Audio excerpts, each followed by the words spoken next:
শ্রুতিনাটক Bangla YouTube চ্যানেলে আপনাদের স্বাগত। আপনারা শুনছেন পার্থর সঙ্গে নতুন করে শ্রীম কথিত শ্রী শ্রী রামকৃষ্ণ কথামৃত। সবকটি পর্ব শুনতে চ্যানেলটি অবশ্যই সাবস্ক্রাইব করুন এবং সমস্ত নোটিফিকেশন পেতে বেল আইকনটি ক্লিক করুন। ভালো লাগলে চ্যানেলটি লাইক, কমেন্ট ও শেয়ার করে সবাইকে শোনার সুযোগ করে দিন। শুরু করছি পার্থর সঙ্গে নতুন করে শ্রীম কথিত শ্রী শ্রী রামকৃষ্ণ কথামৃত, পর্ব 2।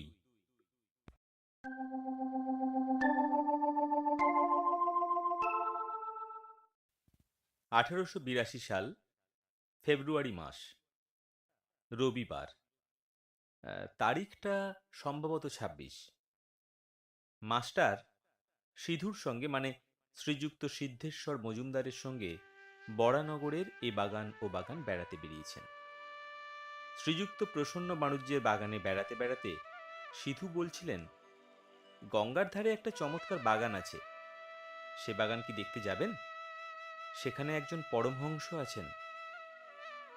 বাগানে সদর দরজা দিয়ে ঢুকেই মাস্টার ও সিধু ঠাকুর শ্রী রামকৃষ্ণের ঘরে এলেন।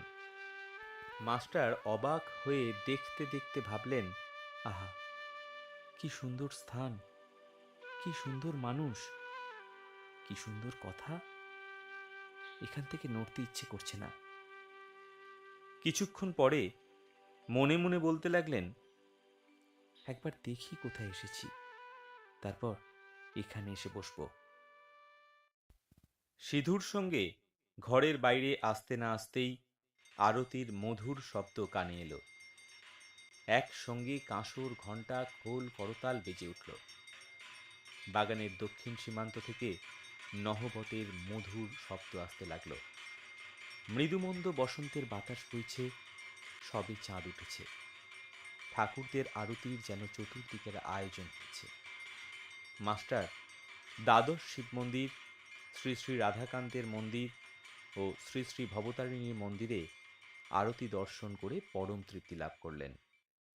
সিধু বললেন, এটি রাসমণির দেবালয়, এখানে নিত্য সেবা হয়, অনেক অতিথি কাঙাল আসে।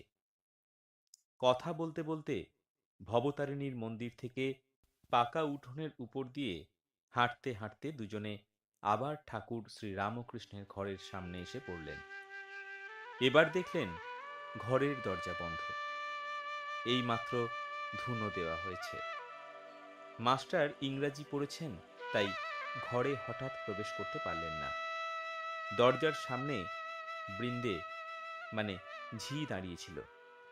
জিজ্ঞাসা করলেন, হ্যাঁ গা, সাধুটি কি এখন এর ভিতরেই আছেন? হ্যাঁ, এই ঘরের ভিতরেই আছেন। ইনি এখানে কতদিন এসেছেন? তা অনেক দিনই আছেন। ইনি কি খুব বইটই পড়েন? আরে বাবা, বই টই সব ওর মুখেই। মাস্টার সবে পড়াশোনা করে এসেছেন। ঠাকুর শ্রী রামকৃষ্ণ বই পড়েন না শুনে আরো অবাক হলেন। আচ্ছা, ইনি বুঝি এখন সন্ধ্যা করবেন? আমরা কি এ ঘরের ভিতর যেতে পারি? তুমি একবার খবর দেবে? তা তোমরা যাও না বাবা, ঘরে গিয়ে বসো। তখন তারা ঘরে প্রবেশ করে দেখেন ঘরে আর অন্য কেউ নেই। ঠাকুর শ্রী রামকৃষ্ণ ঘরে একা তক্তপোষের উপর বসে আছেন। ঘরে ধুনো দেওয়া হয়েছে ও সমস্ত দরজা বন্ধ। মাস্টার প্রবেশ করেই হাত জোর করে প্রণাম করলেন। ঠাকুর শ্রী রামকৃষ্ণ বসতে বললেন। তিনি ও সিধু মেঝেতে বসলেন। ঠাকুর জিজ্ঞাসা করলেন, কোথায় থাকো, কি করো, বরানগরে কি করতে এসেছো? মাস্টার সমস্ত পরিচয় দিলেন, কিন্তু দেখতে লাগলেন যে ঠাকুর মাঝে মাঝে যেন অন্যমনস্ক হয়ে যাচ্ছেন।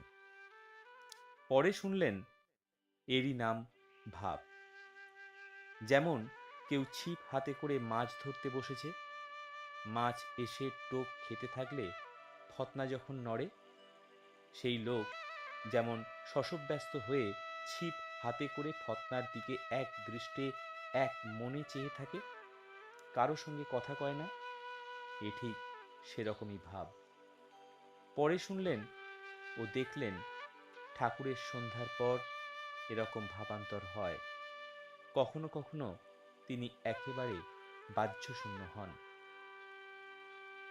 আপনি এখন সন্ধ্যা করবেন, তবে এখন আমরা আসি? না, সন্ধ্যা তা এমন কিছু নয় গো। আরো কিছু কথাবার্তার পর মাস্টার প্রণাম করে বিদায় গ্রহণ করলেন। ঠাকুর বললেন, আবার এসো।